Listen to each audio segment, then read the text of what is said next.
খুনি হাসিনার সন্ত্রাসী ছাত্রলীগ, যুবলীগ, হাতুড়ি লীগ আর হেলমেট লীগ সশস্ত্র অবস্থায় এদেশের শান্তিপ্রিয় কোমলমতি ছাত্র জনতার বিরুদ্ধে তারা ঝাঁপিয়ে পড়ল। আর এভাবে গুলি করে একের পর এক হত্যা করা হলো আমাদের সন্তানদেরকে, হত্যা করা হলো আমাদের ভাই বোনদেরকে। বাংলাদেশের প্রতিটি শিক্ষাঙ্গনে ছুটল লাশের মিছিল।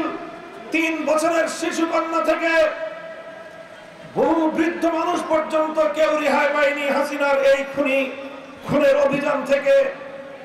বাংলাদেশের জনগণের ট্যাক্সের টাকা দিয়ে কেনা, এদেশের মানুষের নিরাপত্তার দায়িত্বে নিয়োজিত হেলিকপ্টার দিয়ে সাধারণ মানুষ, এমনকি ঘরের মধ্যে অবস্থানরত, নিজের বাসাবাড়ির ছাদের মধ্যে অবস্থানরত মানুষকে তারা গুলি করে নির্বিচারে হত্যা করলো।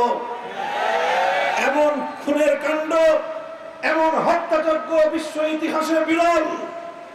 সেই কবে ফেরাউন আর নমরুদ যেই ধরনের নিজের স্বজাতির উপর নির্যাতন চালিয়েছিল, আজকের আধুনিক যুগে 2024 সালে শেখ হাসিনা সেই ফেরাউন এবং নমরুদের মতো হত্যাযজ্ঞ আমাদের জাতির উপর চালিয়েছে। এমন একটি সরকার, যেই সরকার দেশের মায়ের কোল থেকে সন্তানকে কেড়ে নেয়, স্ত্রীর বুক থেকে তার স্বামীকে কেড়ে নেয়, ভাইয়ের কাছ থেকে বোনকে কেড়ে নেয়, বোনের কাছ থেকে ভাইকে ছিন্ন করে, সন্তানের কাছ থেকে তার বাবাকে কেড়ে নেয়। আজও পর্যন্ত সেই কক্সবাজারের ঘটনা বিশ্ব বিবেকের কাছে এক মর্মস্পর্শী ঘটনা হিসেবে বিবেচিত, যেখানে বাবাকে তার সন্তানদের সাথে টেলিফোনে আলাপরত অবস্থায় গুলি করে খুন করেছে শেখ হাসিনার খুনি বাহিনী। এই বাহিনী এভাবে খুন করে, গুম করে, হত্যাযজ্ঞ চালিয়ে মনে করেছিল ক্ষমতার মসনদকে চিরস্থায়ী করে রাখবে। কিন্তু ইতিহাস বড় নির্মম।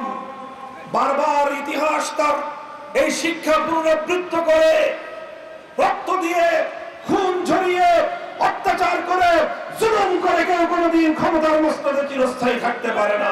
এদেশের ছাত্র জনতাকে আমি একটি কথা স্মরণ করিয়ে দিতে চাই, বারবার একথা আমরা উচ্চারণ করছি, স্বাধীনতা এবং বিজয় অর্জন করা যত কঠিন, সেই স্বাধীনতা এবং বিজয়কে ধরে রাখা তার চেয়ে আরো বেশি কঠিন। তাই আজ শুধুমাত্র গণঅভ্যুত্থানের মাধ্যমে ফ্যাসিস্ট হাসিনাকে বিদায় ঘটিয়েই আমাদেরকে আত্মতৃপ্তিতে ভুগলে চলবে না, বরং আমাদেরকে এই বিজয় বাংলাদেশের জনগণের জন্য মহিমান্বিত করে গড়ে তুলতে হবে।